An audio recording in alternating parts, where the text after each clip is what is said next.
Hey guys, welcome back to Husband and Wife Outdoor Life. Matt and Ashley here. We are headed to the trail. So this is the first backpacking trip for us for the season. We've been doing a lot of day hiking, but we haven't actually been out on an overnight in quite some time. So we're going to do that. We're going to go back to a trail that we really enjoy, that we've been on 100 times.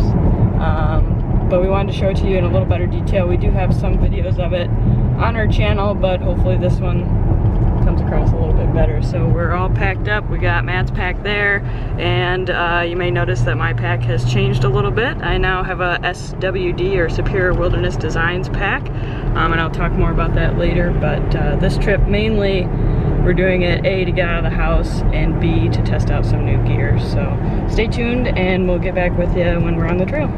Okay folks, we have made it to the trailhead, and we stopped at the DNR check station, and I checked us in. We are going to hike, if you haven't figured it out already, the Potawatomi Trail here in southeast Michigan.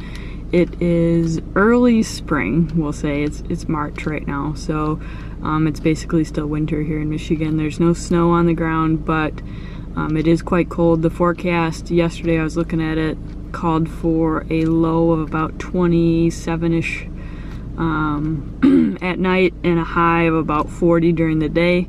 Well, we just left the parking lot on our way up to the actual trailhead. Pro tip, you kind of want to, when you're here, you want to park by post number 7 and then do the big hill on day 1 when you're still fresh up to the first trailhead sign, instead of parking close to the start of the trailhead and having to walk that big hill back to your car on the last day. So this is the sign you want to start at. It's post number 1. Bikers start at post number 7, so we go in opposite directions so that you can see each other coming. So if you're a hiker like us, you start here. Well, we've just reached our first little post. It's just a short distance from the parking lot. This is post number 2. We're still next to Silver Lake there. As the trail starts, you're greeted with a little boardwalk and then a short, small little uphill, and then some dirt track. This is post number 2, and we are gonna go towards Crooked Lake there, where there's an overlook and I believe a bench, if I remember correctly, and then post number 9. So this place is very well signed, so if you just pay attention, you won't miss your turns. Yep, so headed to post number 9. We'll check in with you when we hit 9 or that overlook. See you in a bit. Just crossed Silver Hill Road. There's a junction right before you get to it. There used to be a sign there with an arrow pointing in the opposite direction, and that was confusing for some time. But they have added an additional sign to that says cross-country skiers and an arrow. So it makes a lot more sense now. You want to cross Silver Hill Road if you come this way. Okay, we've reached the second crossing to Silver Hill Road. So you do want to cross the road here if you're headed towards 9. So that's what we're going to do. I've got some new gear for this trip, and one of the things you can see now are these Dirty Girl gaiters.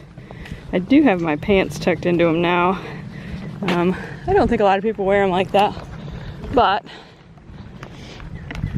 my old gaiters, the Outdoor Research, which you've seen me wear, that's how I used to do it, and it kept my pants from dragging. I'm a pretty short person, so almost every size, even short made pants, will drag in the dirt for me. So just to keep them from soaking up all the mud and the dirt, I usually tuck them in. So it's a pretty stylish look, I think. Would you agree, Matt? Huh? Never mind. We just passed the overlook. It's not too much of an actual overlook. Basically you're looking down a power line row, but there is a bench there. It's a nice spot to stop and take a break. I didn't film it because there was some people there, but it's a good spot for a snack break if you ever hike this trail. So far the trail has been pretty easy. It's exactly as I remember. This trail is not overly difficult, but if you're new to backpacking or if you have a heavier pack or something, it might kick your butt. We'll show you when. There's a part right before the end. Yeah. And I think with our channel size, I won't say the name we've bestowed upon it, but there is one hill. And it's there is a hill. After hiking it a couple times, we've decided it really wasn't that bad, but the first time we did this trail was actually our first time hiking together as a couple, or excuse me, backpacking together as a couple. And that hill kicked our butt, but... and the next year we brought new people and they said the same thing, where we didn't notice it as much, so... Yeah, so I think it's just a first-timer kind of thing. Yeah, it's a newbie killer. New pack is working out really good. This is, again, the Superior Wilderness Designs long haul 50 liter. I've got 19 pounds in it with my winter kit, and it feels very comfortable. I'm very happy with it so far. I had to make a couple adjustments to the straps, just kind of getting used to the system, but working great for me. It's riding good, carries everything exactly how I need it to, so very happy with that purchase. Matt is still using his Kelty Coyote. I am gonna wear this thing until it falls apart off my back, and I have to drag my stuff out with my hands. I'm not gonna be able to pry it off his cold dead body in 80 years. He'll still be wearing it, so. No, I'll be burying it. He likes it, so whatever. Wear a pack that you like, that fits you. It doesn't matter. I mean, it's big, it's heavy, it's kind of bulky, but yeah, that one sticks. I think it's like almost 5 pounds empty, which is heavy for me, I think, but it's comfortable. It's a good trade-off for me. He likes it. And even with that said, you know, his pack is heavier empty. His pack fully loaded, and I'm not kidding you, with 2 chairs, and I'm sure he's got some other luxuries in there somewhere, is only 25 pounds. I weighed it this morning, and mine's 19. We're pretty happy with that. I didn't bring most of my luxuries, not this time. Yeah. But tomorrow, once we eat the food out of my pack, I typically carry the food. He carries the shelter system and such. Once we eat the food, I can transfer some stuff from his pack into mine and even us out a little bit, and he'll be even a lot lighter. So that'll be good. There is a junction right here. We just came from this direction. There is a trail that goes this way and a trail that goes this way. To go to post number 9, it does now have a post here where it says 9 go this way, and Crooked Lake / Potawatomi this way. So you do want to go that way. The first time we hiked this trail, it was a little deceiving, not knowing because it wasn't signed, but now it is. Very nice. It must be new. It must have happened in the last 2 years. Those Carsonite posts, the brown posts that say Crooked and Potawatomi, were there. With that arrow saying 9 was not. Yeah. Now this cuts along, I believe, private property. There is signage down there indicating no trespassing. This is a suburban area, and you don't want to trespass onto somebody's property. So yeah, this stretch, we'll show it off. There's houses everywhere. Yeah, you will pass by houses. This is the only kind of trail where there's a hike-in campsite other than Waterloo Pinckney, which is kind of part of the same system down here, where you can backpack in southeast Michigan. So the fact that this little small wilderness section is tucked into a suburban landscape is kind of cool, but as a result you don't get that ultimate seclusion that, say, you would get at something like Isle Royale or something like that. So, but it's a great beginner trail. It's a great trail to test out gear, which is what we're doing today, and stuff like that. So we'll show you. This area here is quite lovely. A beautiful flowing little stream. Nice little water source. Beautiful. And to the right is somebody's house. Oh, looky there. Hello, little friend. Oh, you flew away too fast. For the most part, it's a dirt pack trail. Yeah, look at that. Doesn't that sound beautiful? That's why we come out here. Little things like that.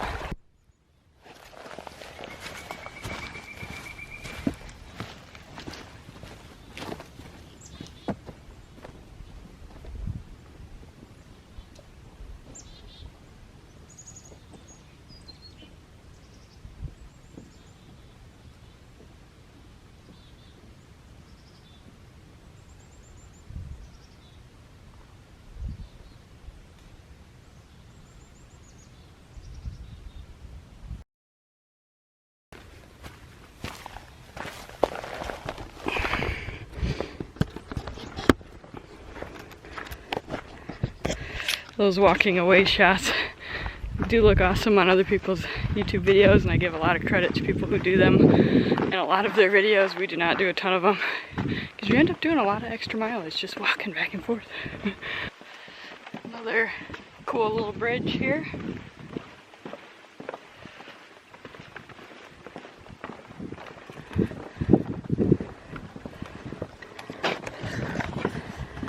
There's a couple of these along the way. So we've reached the road where that intersection is, where you can take the upper loop, which goes that way, or you can go this way and pass the yurt, which I believe it's called the Glenbrook Yurt, and that's the way we're gonna go. It's a little bit shorter. We've done the mileage up the other way before, and although it was cool, there's a couple overlooks, for the most part, it's not very scenic. Would you agree? I like miles. For me, a lot of hiking is the physical aspect. It's mileage, but it's kind of empty mileage, and we've decided it's not really scenic enough to justify. I usually like miles, but hey, you gotta hike something that's pretty and keeps you in it, and you enjoy the feeling of being out there. Yep. So we're gonna cut through by the yurt, meeting back up with post number 11. So you want to take the road out of that junction, cross the road here, and you'll see the sign for the yurt. So that can be a little confusing if you're taking the shortcut like we are, but you want to walk towards the Glenbrook Yurt, which is not on the hiking and like biking map, which is the standard map of the area. It doesn't say Glenbrook Yurt on the map, but it does show a water pump symbol.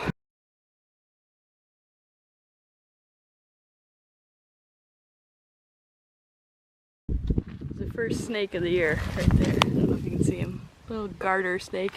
Everybody calls them gardener snakes. I'm pretty sure it's garter. If you look at Wikipedia, and as a history master's student, that's definitely what I recommend. They say people pronounce it both. I think technically it's garter, but people call them gardener snakes. This is the junction for the yurt right here. So you want to follow this sign if you're just hiking on through. Now you can just walk up towards the yurt and walk through, but it is reserved, so I don't want to bother the campers that are there. People there. So we're gonna take the trail. Alright, so we made it to post number 11 a little bit ago. We have now come out to Max Drive Road, which is right here. And according to my notes from previous hikes on here, Max Drive Road to Blind Lake is approximately 1.3 miles. So we are nearing camp and should be there shortly. Yeah, I'm excited for food. I'm very hungry. Yep. Our grand plan to wake up super early and get to camp early to have lunch and dinner did not work out because we like sleeping. Yeah, we definitely had way too late of a start to do that. But you know what? I'm fat. I'm not going to put it past me to have both lunch and dinner at camp.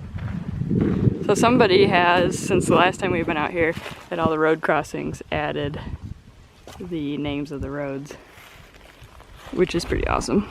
Pretty impressed. Since the last time we've been on this trail, they've really updated the signs. It was already very easy, I thought, to follow. Felt faster, even with all the stopping and filming. We're doing about 3 miles, a little under. We'll check the GPS. We're at like 2 hours and 10 minutes for 6 Let me look. miles. What time is it? It's 2:16. We started at 12:30. So, 12:30, well, we were really late. Yeah, then we're actually under 2 hours for 6 miles. Yeah. So, our original plan was to be on trail by 10. We didn't start until 12:30. Yeah, we left the house at like 9:50, so. Yeah, we're a little bit behind schedule, so we're a little hungry because we kind of missed lunch. I had a Cliff Bar. I busted open the food bag and ate a Cliff Bar. Matt just shoved his in his pocket because he's stubborn. We packed a lunch for today. We ate breakfast at home. A lunch for today. We packed ramen rescue for that. We normally do not do hot lunches, but we, like I said, had originally planned to be at camp for lunch. And I had the smaller Cliff Bars, not the Builder Bar, the smaller one, for a snack today. I ate mine. Matt has not eaten his yet. And then we have some M&Ms for snacks at camp. Crispy M&Ms. Crispy M&Ms. They are lighter than the regular M&Ms for you Graham weenies out there. If you weigh the bags, they are a little lighter to bring the crispy. And in my opinion, they taste better. And then we have Packet Gourmet's chili, what is it called? Texas State Fair chili. And the Dottie's chicken and dumplings for dinner. Excited for those. And tomorrow we have a packet of oatmeal each. And I think that's it. Coffee. I like to bring like a hot beverage for at camp, and sometimes we do tea, sometimes it's hot chocolate. And I like coffee, but coffee at night, especially when camping, for me isn't good because I won't be able to sleep. So I did find decaf. We're gonna give it a try. I don't know, it's not the Starbucks kind, which is what I wanted, but couldn't find that in store. I think it's like Folgers maybe? I don't know, I have to look. So it's the crystals, not the fine grounds that Starbucks is, so it's probably not very good, but we're gonna try it. Something for a hot drink at camp. I believe this is the last bridge before Blind Lake. We've been here several times now. So we're gonna go up this cool bridge, check out the views, and head into Blind Lake. It has really warmed up. Yeah. I could take this hoodie off, but... Well, this hoodie is a good one for days like today. Yeah. It's not like a puffy. It's not gonna super cook you. Yeah. So once you pass, kind of turn away from the lake, and you come to the sign 12. This is not post number 12, but 12 is this way. This hill, although the camera doesn't really do it justice, is the last big hill before Blind Lake. And this is kind of a morale killer if you're already tired, but one last little butt kicker before camp, that's all. So we're gonna knock this out. Then at the top to the right will be a Boy Scout camp, and then a little further there'll be a sign talking about the Potawatomi trail system. And we're coming up on the sign for the Boy Scout camp. I recognize it here in the Potawatomi sign that I spoke of earlier. That hill wasn't too bad. Get your heart pumping, but that's about it. Yeah. So this sign, the first time I was out here, confused me. This right here, because it didn't say, I didn't know what BSA stood for. Unfortunately, Matt was with me and he was like, "You're an idiot. It's Boy Scouts of America. Don't go this way. That is not the way to Blind Lake." That was confusing to me. But you do get this cool little sign here, Potawatomi Trail and the Waterloo Pinckney Trail. Spoiler alert, Matt and I will be doing the Waterloo Pinckney Trail this year. It is not the next backpacking trip we're doing, but it is one coming up. We're gonna hike Portage Lake, Big Portage Lake, to the Pines, to Green Lake, to Blind Lake, and out to Silver Lake. So that's coming up. Spoiler alert. But yeah, we are almost to camp. Just up here a little ways, there is the water pump for camp and Blind Lake. So we'll see you at the water pump. Well, I can see the sign. We are approaching Blind Lake. So just a reminder, this is by reservation only. So you can't just walk up and register here. You have to register at the headquarters before camping. So here's the water pump. Right down there is Blind Lake, and you can see, I think that's 1 and 2, the campsites right there. So we'll show you those when we get closer, but we're gonna get some water.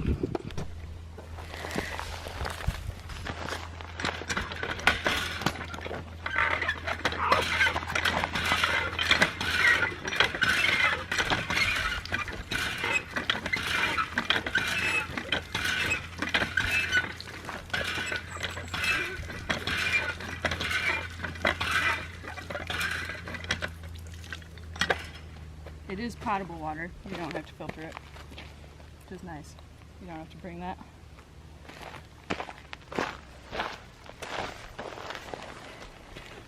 We might be the first people to arrive to camp. So this is sites 1 and 2 right there. And down here is site number 3, which is the very first site Matt and I stayed at. Our very first backpacking trip together. Oh. And site number 4, which is us. Oh, they've updated the outside of the toilet. Yeah, it looks like they've done some updating. The toilet looks new.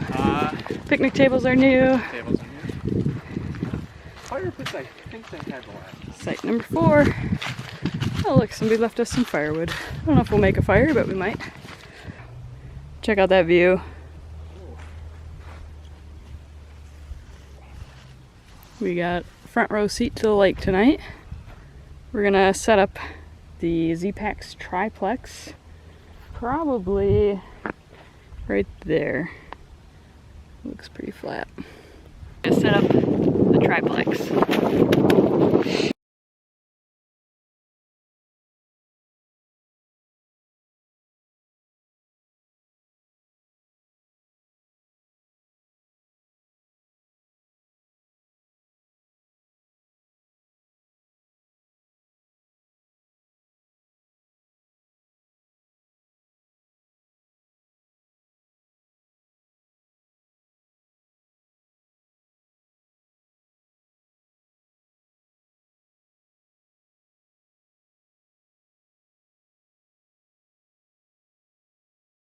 Alright, I have successfully pitched the triplex, and I'd say for probably what would be I think the 3rd time I've put it up, first time camping in it, it's not a terrible pitch. So for those of you that don't know, or maybe didn't see our tent update video, we did get a new tent. This is the Z-Packs triplex. It is a 3-person Cuban fiber or DCF tent. And this little spot fits it perfect. A little close to the fire thing, but we don't really make fires anyway. Might do it later, might not, I don't know. So I'm gonna get the inside set up, maybe adjust that one guy line a little bit because it looks like I got a little wrinkle there, but that's nothing too crazy to worry about. And get the inside set up, and then dinner will probably be ready.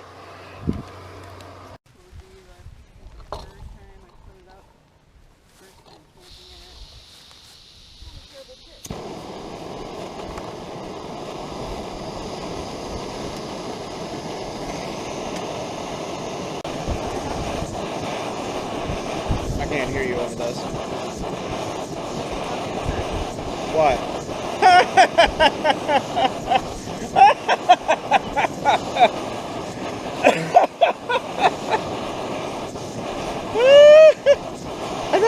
I thought you looked. I don't know how we got in there. I have no idea. I swear you looked like 4 times. We lost the stuff sack in that video that we set up, where we did the initial setup of our triplex tent. And we looked and looked and looked for this stuff sack. I thought for sure it blew away in the wind or something. We even made a little joke where it flew away in the video, which really did happen, but I had recovered it after that. And I thought it went into Matt's pocket. He said he gave it to me. We searched the neighborhood because it was really windy. It must have blew away. You know, it's Cuban or DCF, so. We like fought about it all night long. And finally I was like, screw it, I'm just gonna buy another stuff sack. So I went on Z-Packs and bought the like closest size to this one, which is a little bit small for the triplex, but it works. And here we are at camp. And I found it. It was in the tent. Anyone want So, apologies, Matt. Cuban fiber stuff? Wait, what are we supposed to call it now? DCF. Okay. Oh, I can't believe that was in there. I thought you looked. Son of a beeheimer. I thought you looked. I did. I shook the tent out twice and couldn't find it, but it's that material where it just kind of sticks in there, so. Probably looked exactly like everything else.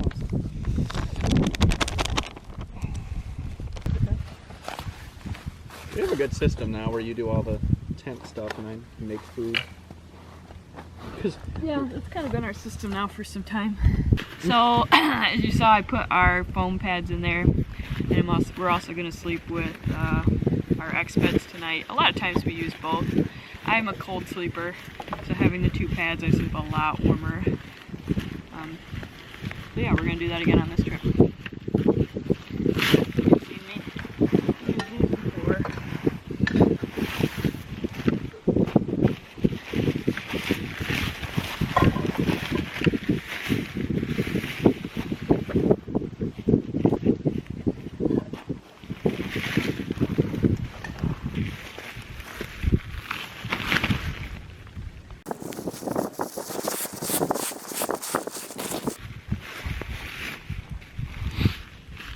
The schnozzle pump bag, for anybody wondering. Saves you blowing up the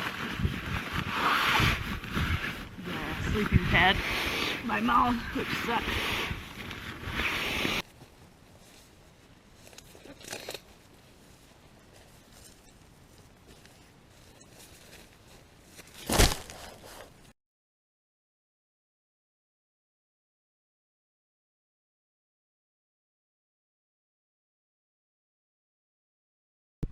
Alright, sleeping pads are set up. I'm just going to toss the quilts in so they loft up, and we're going to have a little dinner. Matt's made some Gatorade too, that looks good.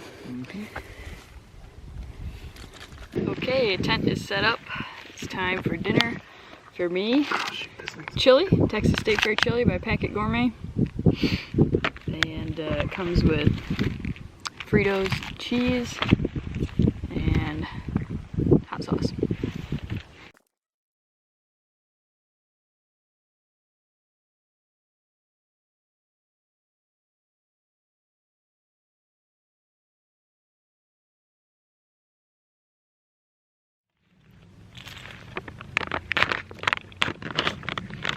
Packet Gourmet made just as veggies.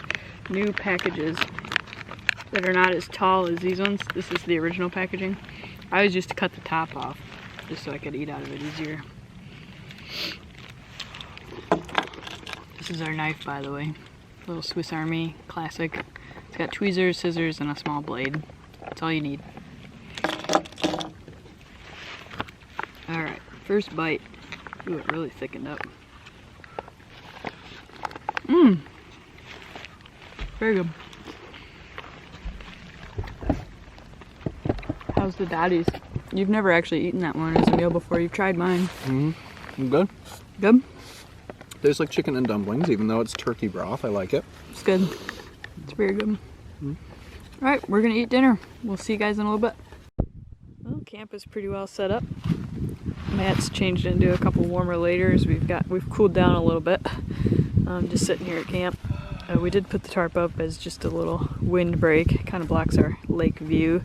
Mom, I know that's your like #1 rule when camping, don't block the lake view, but the wind is coming pretty hard off the lake, so that's providing a little comfort, we've got a few neighbors that have moved in since we last checked in. And the tent is all set up on the inside. We've got both quilts lofting up. We've got some extra layers in there in case we get cold. You may notice that those are different quilts than what we normally have. Those are our 0 degree ones, so it's supposed to be pretty chilly, so we're sticking with the 0 degree tonight. And some puffy jackets in there and stuff. And that's about it. We're gonna hang up our food bag and just chill for the rest of the evening. Sitting under the tarp, and I think we already had dinner, so I think I'm gonna try, it's Nescafe, not Folgers, house blend decaf, just for a little hot drink. I can feel that it's the crystals and not the ground, so that tells me it's probably not going to be that good quality, but we're going to give it a go. Try it anyway. Matt is thinking about a second dinner, and he's fishing around for the ramen rescue, so I think he's going to make that. It's not a second dinner, I never had lunch. I'm trying out these new, well, Matt calls them space pants, but they're the Enlightened Equipment Apex, I think, pants. They're really puffy, so they kind of make you look a little fatter than you are, but they're super warm. And underneath I have my base layer on and my wool socks. But these are really nice for lounging around camp, especially on the cooler nights. I'd say it's probably dipping into the 30s now. It's getting a little bit chilly out here, but I'm super warm in these, so I'm kind of happy about it. They're not very stylish, but they are warm, so that's cool.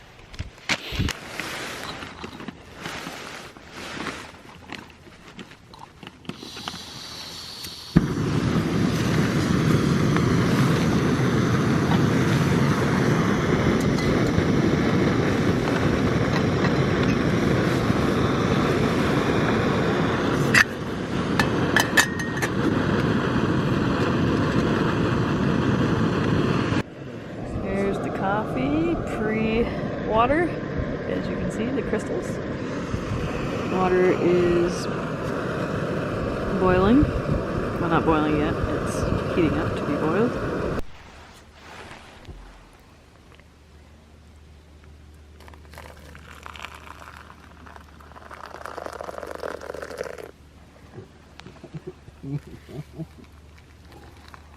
It's just the coffee, dear.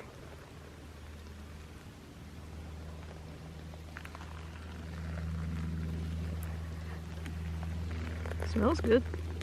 It smells like coffee. I don't know if it'll taste good. Find out.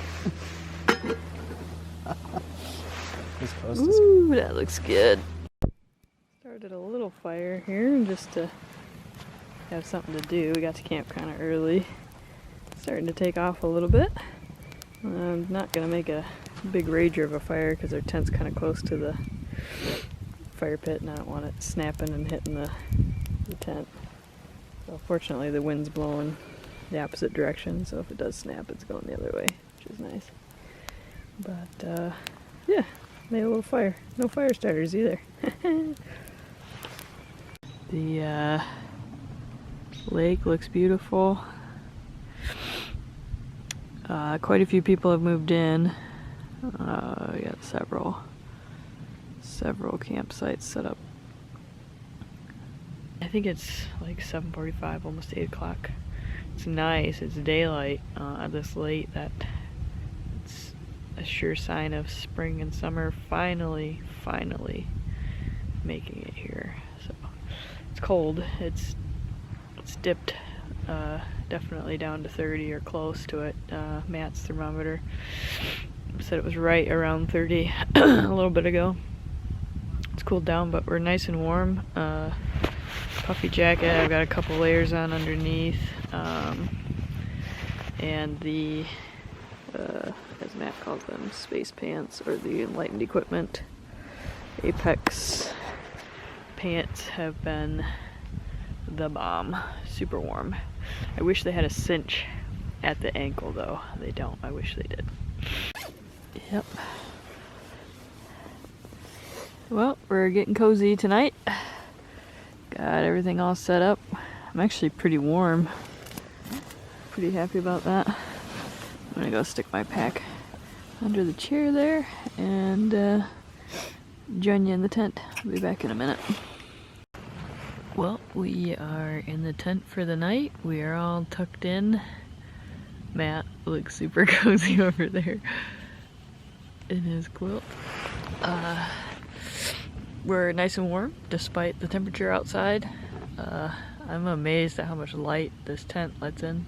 This Cuban DCF lets in a ton. The camera is a little deceiving on how bright it is, but it's actually getting quite dark outside. Very happy to be outside. First camping trip of the year. It's crazy to think in like 2 months we're gonna be like probably super hot in this tent. Ooh, I can see my breath. Super hot and sweaty and annoyed. Yeah, but it seems like it has a lot of mesh and ventilation and opens Yeah, up there's a ton of mesh in here. It's hard to see, but it's a single wall tent and the sides are all mesh and the front and back walls are the Cuban. It's not supposed to rain until like 11 now. They bumped it up to 11 a.m. So we plan to be up and out of here well before that. There's like a big, huge, I don't know if it's a full moon or close to full moon, but it's a huge moon out there tonight. It's pretty. You hear the geese?